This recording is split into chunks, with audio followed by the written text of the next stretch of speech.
ಆ ಚಿತ್ರವು ನಾಶವಾದ ತಕ್ಷಣ ರಾಜನ ಮನಸ್ಸಿನಲ್ಲಿ ವರ್ಷಗಳಿಂದ ಹುಟ್ಟಿಕೊಂಡ ಕೋಪ ಮತ್ತು ದ್ವೇಷವೂ ಸಹ ಮರೆಯಾಗಲು ಪ್ರಾರಂಭಿಸುತ್ತದೆ.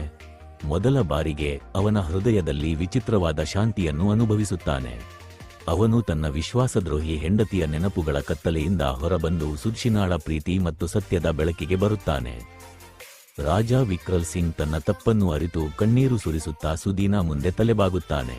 ಅವನು ಹೇಳುತ್ತಾನೆ, ಓ ದೇವಿಯೇ, ನೀನು ನನ್ನನ್ನು ಕತ್ತಲೆಯಿಂದ ಬೆಳಕಿನೆಡೆಗೆ ತರುವ ಕೆಲಸವನ್ನು ಮಾಡಿದ್ದೆ. ನಾನು ಮಾಡಿದ ಪಾಪಗಳಿಗಾಗಿ ನಾನು ಇಡೀ ರಾಜ್ಯದಿಂದ ಕ್ಷಮೆಯನ್ನು ಕೇಳುತ್ತೇನೆ.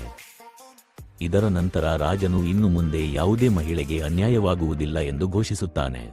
ಅವನು ಇಡೀ ರಾಜ್ಯಕ್ಕೆ ತನ್ನ ಕ್ರೌರ್ಯಕ್ಕಾಗಿ ಪಶ್ಚಾತ್ತಾಪ ಪಡುತ್ತಾನೆ ಮತ್ತು ತಾನು ಈಗ ರಾಜ್ಯವನ್ನು ನ್ಯಾಯಯುತ ಮತ್ತು ಕರುಣಾಮಯಿ ರಾಜನಾಗಿ ಆಳುತ್ತೇನೆ ಎಂದು ಜನರಿಗೆ ಭರವಸೆ ನೀಡುತ್ತಾನೆ. ಸುದ್ಶಿನ ಬುದ್ಧಿವಂತಿಕೆ, ತಾಳ್ಮೆ ಮತ್ತು ಸಹಾನುಭೂತಿಯು ಕ್ರೂರ ರಾಜನ ಹೃದಯವನ್ನು ಬದಲಾಯಿಸಿತು. ಅವರ ಕಥೆ ಇಡೀ ರಾಜ್ಯಕ್ಕೆ ಸ್ಫೂರ್ತಿಯಾಯಿತು ಮತ್ತು ವಿಕ್ರಮಗಢವು ಮತ್ತೊಮ್ಮೆ ಸಂತೋಷ, ಶಾಂತಿ ಮತ್ತು ಸಮೃದ್ಧಿಯತ್ತ ಸಾಗಿತು. ಪ್ರೀತಿ, ತಾಳ್ಮೆ ಮತ್ತು ಸಹಾನುಭೂತಿಯಿಂದ ಅತ್ಯಂತ ಕ್ರೂರ ಹೃದಯವನ್ನು ಸಹ ಬದಲಾಯಿಸಬಹುದು ಎಂಬುದು ಈ ಕಥೆಯಿಂದ ಪಾಠವಾಗಿದೆ. ನಿಜವಾದ ಗೆಲುವು ಪ್ರತೀಕಾರವಲ್ಲ, ಆದರೆ ಕ್ಷಮೆ ಮತ್ತು ತಿಳುವಳಿಕೆ.